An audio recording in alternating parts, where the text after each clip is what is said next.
It's the end of the day with Ray. Hello, my friends. Well, ladies and gentlemen, today we're going to jump on the Sharp Interactive board. We're going to go through Fujifilm's first half of FY23. The numbers are in. The numbers are strong. Congratulations, Fujifilm. They always deliver operating profit. They never disappoint. But I wanted to focus in on Fujifilm's IT services business. You know, they haven't been doing it near as long as our friends at Ricoh or Konica Minolta, but they're producing some pretty heavy revenues. And it's not affecting their operating profit in the business innovation group where it all lives. And so I'm a little bit intrigued by that. I have some questions. I want to get some more details from Fujifilm. But folks, the numbers look good, and I did a comparison in revenue between Ricoh, Konica Minolta, and Fujifilm just in their IT services space. And we know over at Konica Minolta they call that the DWDX space. And folks, I got to tell you something. Both Fujifilm and Ricoh completely blow away the number that Konica Minolta is producing. And I never looked at it that way before, but it's an astonishing difference. I mean, I did Ricoh's episode not too long ago, and they did $2.5 billion for the first 6 months in their IT services business. Fujifilm, for the first 6 months, did almost $1 billion. Konica Minolta didn't even do $250 million for the first 6 months. And so I just thought that was interesting because, you know, we've heard for so long here in America anyway how all coverage killing it, knocking it out of the park and all this stuff. But at the end of the day, they're not knocking it out of the park with revenue by any stretch of the imagination. And obviously they're not doing anything really profitable or off the chart profitable because Konica Minolta struggles at producing operating profit. And I would say the same thing for Ricoh. They struggle delivering operating profit. So I have to think, how in the world is Fujifilm doing this IT stuff and it's not affecting their operating profit? And I think I know the reason, and I'll share those thoughts with you as we go through today's episode. Let's start out with the total top-line revenue for Fujifilm, $9.1 billion. They had $827 million, operating income at 9%. Fantastic numbers. Congratulations to our friends over there at Fujifilm. When you look at the business innovation group, that's where the print business lives, it's $2.6 billion. Ladies and gentlemen, $2.6 billion, they had $217.5 million operating profit, 8.2%. That's strong, that's fantastic. Inside this materials business unit, the total unit did $2.1 billion, but $1 billion of that is graphics communications. You know, the higher end print stuff. I don't know why Fujifilm doesn't just include that in business innovation and make it a whole lot easier. I'll share some thoughts as we go through this episode. But folks, you know, when you look at the business innovation group, I want to see what it represented in revenue and operating income to Fuji. The revenue, it represents 28.5% of their total revenue. Operating income, it represents 26.3%. And we know that Fujifilm, the healthcare business, the pharmaceutical, they're getting into some pretty intensive stuff. And this business innovation where this IT services live, when you see what they're doing in the IT services space, it's pretty damn interesting. It's really high-end kind of stuff. And I'm just not sure they can scale it and maintain that profitability. I have some big concerns about that. But let's look at this business innovation breaking out. So we got Office Solutions. Office Solutions did $1.7 billion total revenue for the 6 months. Office Solutions, where all the print stuff lives. Print stuff, print supplies. They have the business solutions. That's the IT stuff. BPO services. Ladies and gentlemen, they're doing ERP systems, 365. I mean, Dynamics, 365 ERPs. They're doing some really intensive stuff. They got this customer happy experience program. So it's their digital transformation services. All the stuff around IT that has nothing to do with print is in this business solutions group. 6 months in, they did $925 million worth of revenue. But it didn't affect their overall operating profit in the business unit. It's 8.2%. Fujifilm, just like the rest of these folks, I wish the hell you would tell us what the operating profit is just for the business solutions group. You really got to do that. It's hard to complain to you right now because it's not affecting your overall operating profit, but I'm going to say that you're new in it. And the salespeople that work at Fuji are good salespeople. And they're going to go out there and sell these services. There's no doubt about it. And the more you sell, the more it's going to affect that operating profit if you're not doing things 100% correctly. Right now, apparently, you're doing a lot of stuff correctly. But I do have some concerns moving forward. I wanted to look at this graphics communication business. There it is, $1 billion worth of revenue. And I would ask Fujifilm a question. You know, the whole business unit, materials, where the graphics communication lives, did $122.6 million operating profit. How much of that's coming from the graphics communications? Is graphic communications holding up the materials group or weighting it down? It would be really nice to understand what the operating profit is of that group. And I would strongly suggest that you put that in the business innovation section. It'd be a lot easier. I wanted to dig into this IT services stuff. And, you know, Fujifilm has not been doing this very long. You know, they ramped some stuff up in June of 2023, November of 2023. In March of 2023, they bought a company in Australia called Micro Channel Services.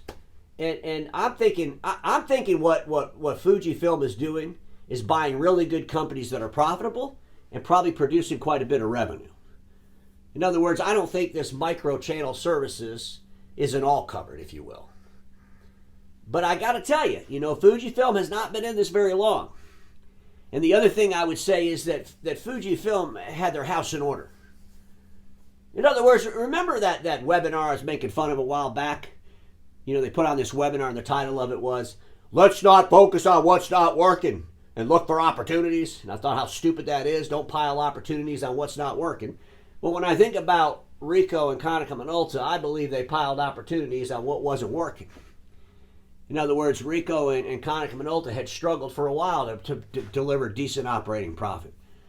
And they piled this IT stuff on what apparently wasn't really working. When I think about Fujifilm, a disciplined, organized company that consistently delivers profit, is a strong, managed company.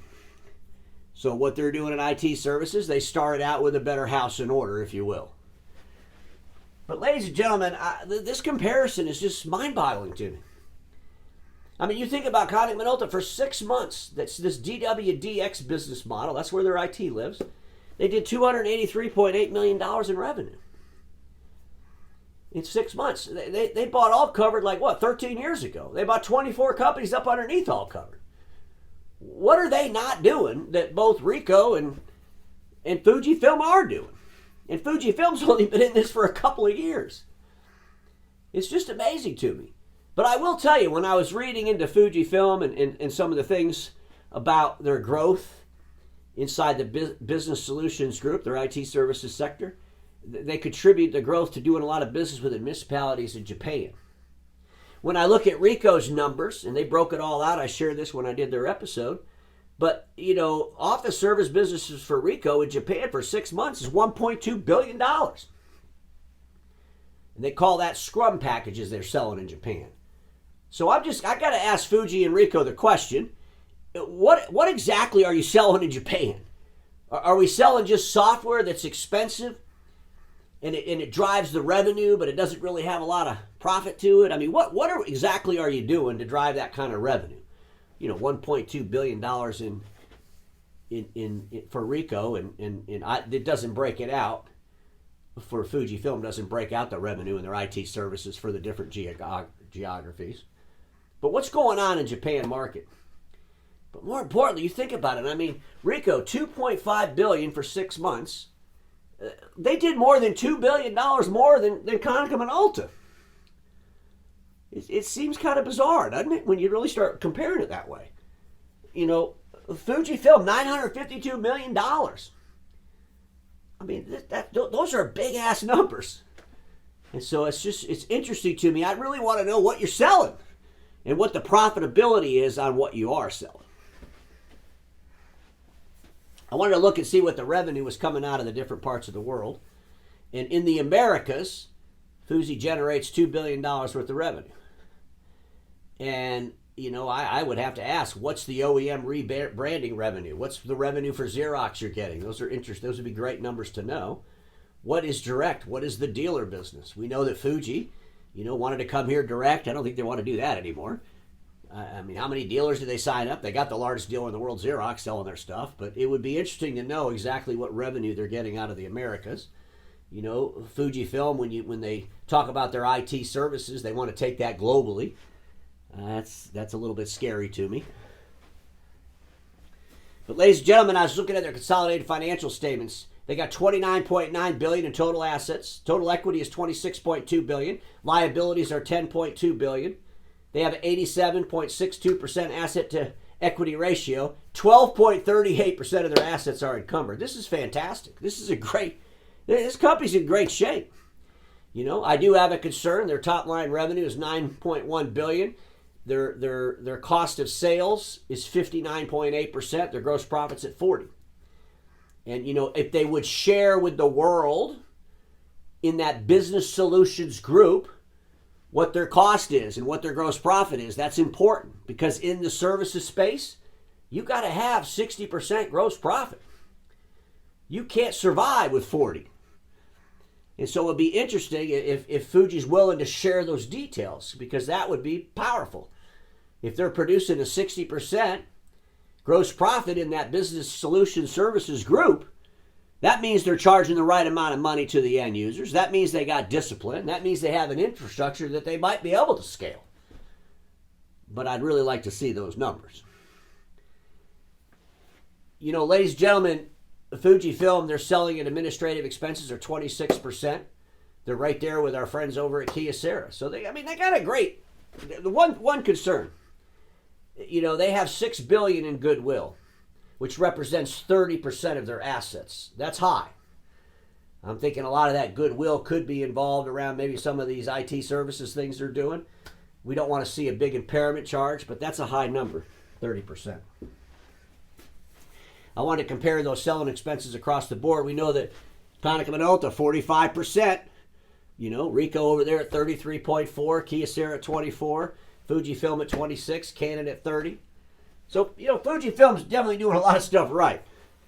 I wanted to end with this slide and just, you know, let's go back in history a little bit. So Lexmark went out and bought Kofax because they wanted to get into more broader services. They did that in 2015. And it pretty much damn near ruined the company. And a lot of people will contribute when they bought Kofax. That was the reason they ended up selling to the Chinese, because they crippled the company financially. And Lexmark wasn't doing really well when they sold to Apex, which is now 9-Star.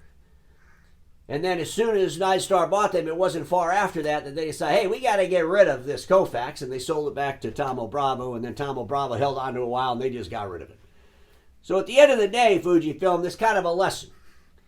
You got a lesson here, Lexmark trying to do something they probably shouldn't do as an OEM. You got a lesson from Ricoh and Konica Minolta, who struggle at delivering any kind of consistency with operating profit. Currently, you're doing a great job. I'd love to see more of those details, and if any of the executives at Fujifilm want to talk to me about that, I'd love to hear it. Because right now, it's hard to say that you're doing anything wrong. But I do have some big cautions for you. Because everybody watching me knows this. Status quo is the killer of all that'll be invented. Don't get stuck in status quo, and I'll see you all tomorrow.